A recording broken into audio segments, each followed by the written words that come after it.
ও বর্ণনা দিচ্ছে দাজ্জালের, যে বর্ণনা আমি দিয়ে থাকি। ও বলছে রাকিবতু ফি সাফিনাতিন বাহারিয়াতিন মা সালাসিনা রাজুলান মিন রাহওয়া জুজাম, আমরা 70 জন মানুষ লাখম এবং জোজাম সম্প্রদায়ের একটা স্টিমারে উঠেছিলাম। ফাল্লাইবা বিনাল মাউজু ফিল বাহারে সাহারান, স্টিমারে ওঠার সাথে সাথে এমন ঝড় বৃষ্টি উঠলো, 1 মাস যাবত স্টিমার আমাদেরকে এই সাগরে নিয়ে খেললো। ঝড় বৃষ্টির কারণে আমরা সাগরের কোন প্রান্তে কিনারায় যেতে পারলাম না। ফারফাইলা জাজিরাতিন হিনা তাগরিবুস শামস, 1 মাস পরে কোন একদিন সন্ধ্যার সময় স্টিমার এক পাশে গিয়ে লাগলো। ফাজালাসনা ফি আকরাবিস সাফিনা, তো স্টিমারের ছোট ছোট নৌকা থাকে, আমরা ছোট ছোট নৌকাতে উঠে বসলাম। কেন? গভীর পানিতে স্টিমার ঠেকে যায়। ফালাকিয়াতনা দাব্বা আহলা ওয়া কাসিরুস সা লা ইদরা মিন কুবলিহি মিন দুবুরিহি বিকাসরাতিস সা, হঠাৎ একটা প্রাণীর সাথে দেখা হলো, যে প্রাণীর গায়ে এত লোম, লোমের কারণে বোঝা যায় না কোথায় তার মুখ আর কোথায় তার পিছন। গায়ে এত লোম, লোমের কারণে বোঝা যায় না কোথায় তার মুখ আর কোথায় তার পিছন। আমরা বললাম, মানান্তি তুমি কে? তখন বলছে, আনাল জাসাসা, আমি হচ্ছে সিআইডি, গোয়েন্দা, আমি কথা বহন করি। ফারফাইলা জাজিরিতান ফারফাইলা দায়রিন ফি রাজুল ইয়াস্তাকিলা খাবারিকুম, ওই যে একটা ঘর দেখা যাচ্ছে, সেই ঘরে তোমরা যাও, সেই ঘরে একটা লোক আছে, সেই লোক তোমাদেরকে দেখার জন্য ব্যস্ত হয়ে গেছে। তো আমরা দৌড়িয়ে সেখানে চলে গেলাম। ফাইজা ফিহি ইনসানুন আযীম মা রাআইতু মিসলাহু খালকান কাত্ত, দেখি সেখানে বিশাল মানুষ, এত বড় মানুষ আমাদের জীবনে আমরা কখনো দেখিনি। তার হাতকে গলার সাথে পায়ের নিচ দিয়ে জিজির দিয়ে জড়িয়ে বাঁধানো আছে। ফায়াসুবু বাইনাস সামাই ওয়াল আরজি, লাফ দিয়ে আকাশে উঠে যাচ্ছে, আবার নিচে পড়ে যাচ্ছে, লাফ দিয়ে আকাশে উঠে যাচ্ছে, আবার নিচে পড়ে যাচ্ছে। দৃশ্য দেখে অবাক হয়ে গেল, এ কি কথা, এমন মানুষ তো কোনোদিন দেখিনি। আর এইভাবে লোহার শিকল দিয়ে বাঁধা আছে, হাত পাকে গলার সাথে জড়িয়ে আটকানো আছে, এরকম মানুষ তো কোনোদিন দেখিনি। আমরা বললাম, মানান্তা তুমি কে? তখন বলছে, ইন্নাকুম কাদাবতুমুনি আকবারিনি মানান্তুম, আরে তোমরা তো আমি কে এটা জেনেই যাওয়া, তোমরা বলো তোমরা কারা? আমরা বললাম, নাহানু আনাসুল আরাব, আমরা হচ্ছে আরবের মানুষ। যেমন আমরা বলেছি আমরা আরবের মানুষ, তখন আমাদেরকে বলছে, আখবিরুনিয়ান নবীল উম্মি, নিরক্ষর নবী সম্পর্কে আমাকে বলো তো, নিরক্ষর নবীর ঘটনা কি? তা আমরা বললাম, এখন তিনি মক্কা থেকে মদিনায় পালিয়ে গেছে। তার অবস্থা কি? তা আমরা বললাম যে তার অবস্থা হলো বালতি। বালতি মানে আগে ইদারার পাশে বালতি থাকতো, তো যার পানি পান করার প্রয়োজন সে বালতি ইদারায় নামাতো, পানি পান করার পরে আবার ইদারা পানির পাশে, ইদারার পাশে বালতিটা রেখে চলে যেত। আর একজন আসতো, তখন আবার ও বালতিটা নিয়ে ইদারায় নামিয়ে পানি উঠিয়ে পানি পান করে চলে যেত। তো বালতিটা একবার এই মানুষের হাতে, বালতিটা একবার ওই মানুষের হাতে। চাঁপাইনবাবগঞ্জের ভাষাতে ডোল, ডোল বালতি।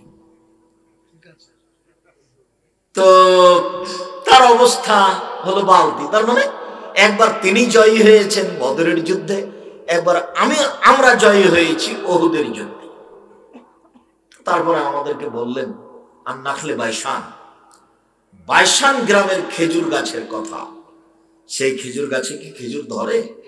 আমরা বললাম, হ্যাঁ, সেই খেজুর গাছে খেজুর ধরে। তখন বলল যে এমন একদিন আসবে এই খেজুর গাছ থাকবে না, খেজুর গাছে খেজুর ধরবে না। তখন আমাদেরকে জিজ্ঞাসা করলাম, বহেরাতি তাবারিয়া, ইরাকে একটা বিল আছে, জলা বিল তাবারিয়া, হাল ফিহা মাউন, সে বিলে কি পানি আছে? হাল ইজরা হালাম মায়া, সে বিলের আশেপাশের লোকেরা কি সেখান থেকে পানি উঠিয়ে জমি চাষ করে? আমরা বললাম হ্যাঁ সেখানে পানি আছে, এলাকার লোক সেখান থেকে পানি নিয়ে জমি চাষ করে। তারপর আমাদেরকে একটা আইনের জোগাড়ের কথা বললেন, অনেক লম্বা কথা। তারপরে শেষ পর্যন্ত বলল যে আমি হচ্ছি দাজ্জাল, আমাকে একদিন এখান থেকে বের হতে বলা হবে, আমি সারা পৃথিবীতে 40 দিন চলবো, সারা পৃথিবীতে 40 দিন চলে একেবারে সারা পৃথিবী ঘুরে নিব, ইল্লা মক্কা ওয়াল মদিনা, তবে আমি মক্কা মদিনায় প্রবেশ করতে পারবো না। মক্কা মদিনায় 12টা গেট আছে, দরজা, যেটা মানুষ দেখতে পায় না। প্রত্যেকটা দরজায় ফেরেশতা আছে খোলা তরবারি নিয়ে। আমি যদি ঢুকতে যাই তাহলে আমাকে তরবারি দিয়ে হত্যা করা হবে। তবে ফেরেশতা তাকে হত্যা করতে পারবেন না, এই জন্য যে তাকে হত্যা করার জিম্মেদারি দেওয়া আছে ঈসা আলাইহিস সালামকে। দাজ্জালকে কে হত্যা করবে? ঈসা আলাইহিস সালাম। আসলে ঈসা আলাইহিস সালামকে দেখেও গলে যাবে, লবণ যেমন পানিতে গলে যায়, এটাই হলো হত্যা করা। তারপরে বললেন যে আল্লাহ রাসূল বললেন যে এই দুইটা জায়গাতে ঢুকতে পারবে না দাজ্জাল, একটা হলো মক্কা, একটা হলো মদিনা।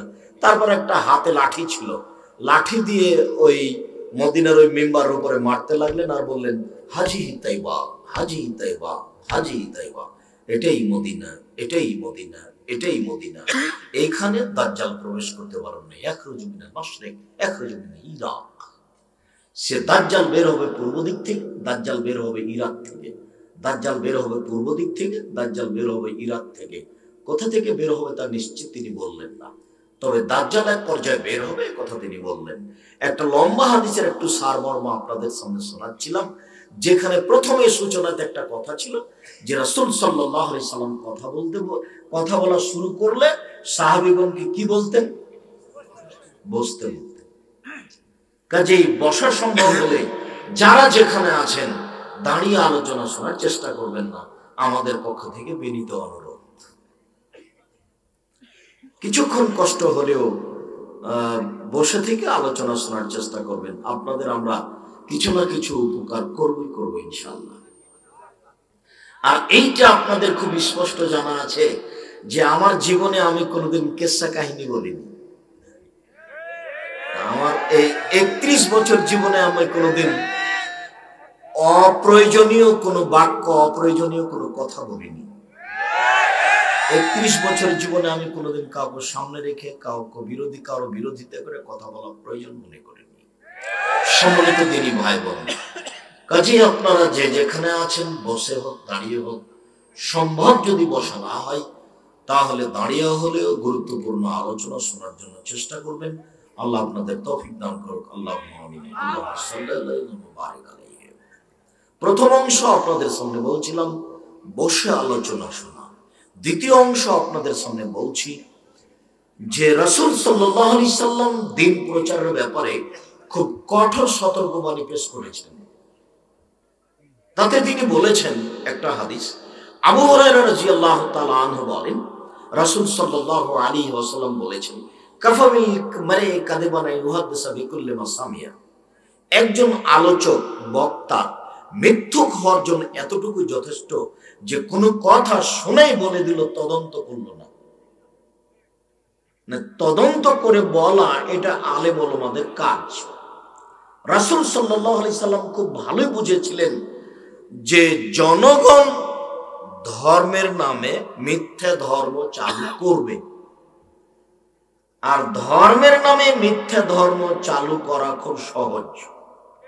একাধিক দিন বলেছি, যেমন কোরআন শরীফ, এদেশে যত কোরআন মাজিদ ছাপছে তাতে সবটাতে লেখা আছে কোরআন শরীফ, অথচ আপনারা অনেকদিন থেকে জানছেন এর নাম হবে কোরআন মাজিদ।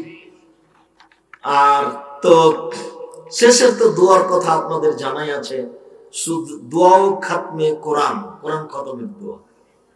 আল্লাহে আল্লাহর কসম, আল্লাহে আল্লাহর কসম, আল্লাহে আল্লাহর কসম, যিনি লিখেছেন তিনিও জানেন না ঘটনা কি, যারা ছাপাচ্ছেন তারাও জানে না ঘটনা কি, যারা কোরআন মাজিদ পড়া শেষ করে তারাও জানে না ঘটনা কি। ঠিক আপনাদের ঠাকুরবাগা জেলের মতো, যে 20 বছর থেকে জেলে একটা মানুষ আছে, ও নিজেও বোঝে না আমি কেন জেলে, তার জানা নাই, কারণ সেদিন তো জাদুরানিতে ছিল না। ওই 1 নম্বর আসামি, ওই ভাবছে যে আমি তো আসলে ছিলাম সেদিন রংপুরে, তা আমি 1 নম্বর আসামি হলাম কি করে? আর সাক্ষী বলছে নাম উল্লেখ করে যে আমি 2 চোখে তাকে মারতে দেখেছি। 3 শ্রেণীর মানুষ পৃথিবীতে সবচেয়ে বড় পাপী। তার 3 নম্বর শ্রেণীর হচ্ছে মৃত্যুক সাক্ষী, মিথ্যাবাদী, যে মিথ্যা সাক্ষী দেশে। 1 নম্বর হচ্ছে আল ইশরাক বিল্লাহ, আল্লাহর সঙ্গে শিরক করা, পৃথিবীতে প্রথম মহাপাপ। আর পৃথিবীতে দ্বিতীয় মহাপাপ হচ্ছে হুকুকুল ওয়ালিদান, পিতামাতার অবাধ্য চলা। আর তৃতীয় মহাপাপ হচ্ছে শাহাদাতুজ জুর, মিথ্যা সাক্ষী দেওয়া। কত বড় শয়তান!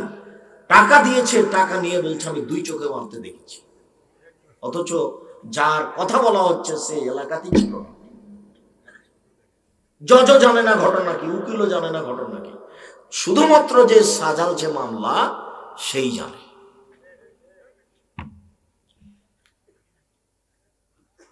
তো ঠিক এরকমই কোরআন মাজিদের গায়ে শেষে দোয়া লিখে দিল। তারপর আরো আগেকার কোরআন মাজিদে কত নকশা ছিল, এই নকশা ব্যবহার করলে এই হয়, এই নকশা ব্যবহার করলে এই হয়, এই নকশা ব্যবহার করলে মনের আশা পূর্ণ হয়। এইভাবে কত যে লিখেছিল, শেষের দিকে ছিল আর প্রথম দিকে ছিল অনেক নকশা কোরআন মাজিদের গায়ে। শয়তানি করতে করতে করতে এসে কোরআনে ঢুকেছে, তাবিজও আছে। তো রাসূল সাল্লাল্লাহু আলাইহি সাল্লাম বললেন, একজন মানুষের মৃত্যু হওয়ার জন্য এতটুকুই যথেষ্ট যে শরীয়তের কোনো কথা বলে দিল তদন্ত না করে। ফাজাইলে আমলে মুকসুদুল মুমিনিন বইয়ে প্রথমেই লেখা আছে যে 1 ওয়াক্ত নামাজ কাজা করলে 80 হোক বা জাহান্নামে থাকতে হবে। যে লিখেছে সেও জানে না হাদিসে কোথায় আছে, আর যারা পড়ছে কেউ জানে না হাদিসে কোথায় আছে। কোথায় সে হাদিস? একবারে সাদ্দাদের কাহিনীর মতো, দুনিয়াতে কেউ জানে না সাদ্দাদের কাহিনী কোথায়। আর আমি আপনাদের হুজুরকে 6 মাস সময় দিয়েছি যে আছে কোথায়, তদন্ত পরে, ঠিকঠাক পরে, কিন্তু আসলে আছে কোথায়? আছে সূরাতুল ফাজরে, ফাজর সূরাতের ব্যাখ্যাতে আছে, আল্লামা আলুসি রুহুল মানিতে আলোচনা করেছে। এদেশে একটা বই পাওয়া যায়, তাফসীর কি মিথ্যা হতে পারে, আব্দুর রাজ্জাক বিন ইউসুফ, নাম শুনেছেন কিনা? যা কিছু লিখেছিলাম জাতির জন্য, আমাকে পাল্টা পড়তে বলিয়েন না, এতে জাতিকে উপকৃত করতে পারবো না। 50 টাকা 100 টাকা এটুকু খরচ করে যদি মূল্যায়ন না করেন, তাহলে আমি আমার জীবনটা, পুরো জীবনটা আপনার পিছনে ব্যয় করলাম, কোনোদিন কিছু ভাবলাম না, সব শ্রম আপনার কাছে পেশ করলাম, আর আপনি 100-150 টাকা খরচ করে বইটাকে মূল্যায়ন করতে পারলেন না। আমার জীবনে সবচেয়ে বড় সার্থকতা ওই বইটাতে, যেটা হলো আমার মাসিকা লিতেশাম পত্রিকা, যেটা জামিয়া সালাফের মুখপাত্র পত্রিকা, যাতে 50টা প্রশ্নের উত্তর আছে। যেমন ভাবে আমি জামিয়া সালাফিয়ার জন্য জীবন বাজি রেখে মানুষের কাছে তার আলোচনা পেশ করছি, আল্লাহর কাছে দোয়া প্রার্থনা করছি, ঠিক তেমনি মাসিকা লিতেশাম পত্রিকার জন্য জাতিকে বলে যাচ্ছি, এর কোনো ত্রুটি হলে জাতিকে জবাব দিতে হবে, আমাকে তার জবাব দিতে হবে। আপনারা আব্দুল্লাহর মিন্নাতুল বারী পড়েন, আব্দুল্লাহর বই আমিও পড়ি, মিন্নাতুল বারী, ব্যতিক্রম বুখারীর ব্যাখ্যা ভূমিকা আপনারা পড়েন, সবাই পড়েন, আমিও পড়ি। এর সাথে সাথে আমাদের যেগুলো কিছু সেবা, সেগুলো আপনাকে মূল্যায়ন করার জন্য অনুরোধ জানাই। তার একটা তাফসীর কি মিথ্যা হতে পারে, তাফসীর কি মিথ্যা হতে পারে, পড়ে দেখেন, ওখানে এই ঘটনা আছে।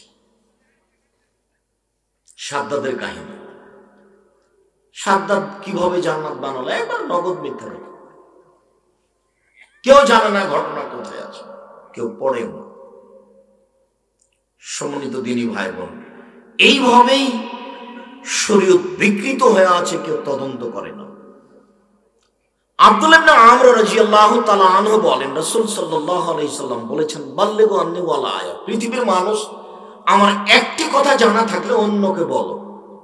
এই কথা আল্লাহ রাসূল বললেন, আলেম ওলামাকে বললেন, পৃথিবীর মানুষ আমার একটি কথা জানা থাকলে অন্যকে বলো, তবে আন্নী, আমার, কথাটা আমার হতে হবে। 2, ওয়া হাদ্দিসু আন বানী ইসরাঈল ওয়ালা হারাজ, বানী ইসরাঈলের কাহিনী বলো, কোনো দোষ নেই। বানী ইসরাঈলের কাহিনী কি? হাজার হাজার বছর পূর্বে যেটা ঘটেছে তার নাম বানী ইসরাঈলের কাহিনী। যেমন আপনাকে একটা শোনাই, যে ইশতারা রাজুলুম মিন রাজুলিন আকারান, একটা লোক একটা লোকের কাছে জমি কিনে নিয়েছিল, ফাওয়াজাদা ফি আকারিহাল জাররা, তো যে জমি কিনে নিয়েছে সেই জমি চাষ করতে গিয়ে একটা স্বর্ণের পাতিল পেয়েছে, পাতিলে স্বর্ণ আছে। এখন জমি ক্রেতা স্বর্ণের পাতিলটা বিক্রেতার কাছে নিয়ে গেছে, বিক্রেতার কাছে নিয়ে গিয়ে বলছে, খুশ যাওয়া মিন্নি, আপনার স্বর্ণ আপনি নেন, ইস্তারে তো মিনকাল আরদ ওলামাত্তা মিনকাল যাহাব, আপনার কাছে তো আমি জমি কিনেছি, স্বর্ণের পাতিল তো কিনিনি, এটা নেন। তখন জমি বিক্রেতা বলছে, বেতুলার জমা ফিহা, আমি জমি বিক্রি করেছি, জমিতে যা ছিল সবই বিক্রি করেছি, আমি স্বর্ণের পাতিল নিব না। তখন দুইজন মিলে একজন বিচারকের কাছে গেল, পরে যা হলো হলো। এইটা হলো বানি ইসরায়েলের কাহিনী, সত্য কাহিনী।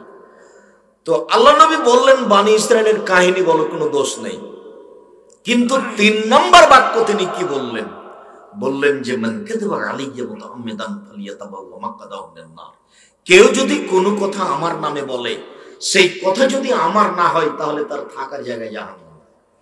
হুজুর যত বড়ই হোক, জুব্বা যত বড়ই হোক, পাগড়ি যত বড়ই হোক, আল্লাহুম্মা সাল্লি আলা সাইয়্যিদিনা মাওলানা নাবিয়ানা মুহাম্মদ, এই দরুদ যদি রাসূলের না হয়, তাহলে হুজুরের কি হবে? কাউকে বলা লাগবে না, কোনো বিবরণ লাগবে না। পাগড়ি যত বড়ই হোক, জুব্বা যত বড়ই হোক, বিবরণ যতই জোরালো হোক না কেন, সারা পৃথিবীর মানুষকে যদি বিবরণে বক্তব্য দিয়ে কাঁদিয়ে দেয়, মুখে যা বলেছে সেটা যদি রাসূলের না হয়, তাহলে ফলাফল জাহান্নাম।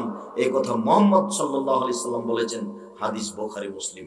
বুখারী মুসলিম মানে আম গাছে জাম ধরতে পারে, ধরে না, অমাবস্যার রাতে চাঁদ উঠতে পারে, উঠে না, সুঁয়ের ছিদ্র দিয়ে লাঙ্গলের ফল ঢুকতে পারে, ঢোকে না, সুঁয়ের ছিদ্র দিয়ে লাঙ্গলের ফল ঢুকে যেতে পারে, আম গাছে জাম ধরে যেতে পারে, অমাবস্যার রাতে চাঁদ উঠে যেতে পারে, এগুলো ঘটে যেতে পারে। আমি যা বললাম এই কথাতে সন্দেহ আছে বলে কিয়ামত পর্যন্ত চেষ্টা করলে সরিষা ঢোকানো যাবে না।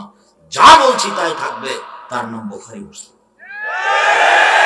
তিনি বলছেন, পৃথিবীর মানুষ, আমার একটি কথা জানা থাকলে অন্যকে বলো। একটি কথা জানা আছে কি? একটা লোককে দেখছি বাম হাতে চা খাচ্ছে, তো বাম হাতে খায় কে? শয়তান।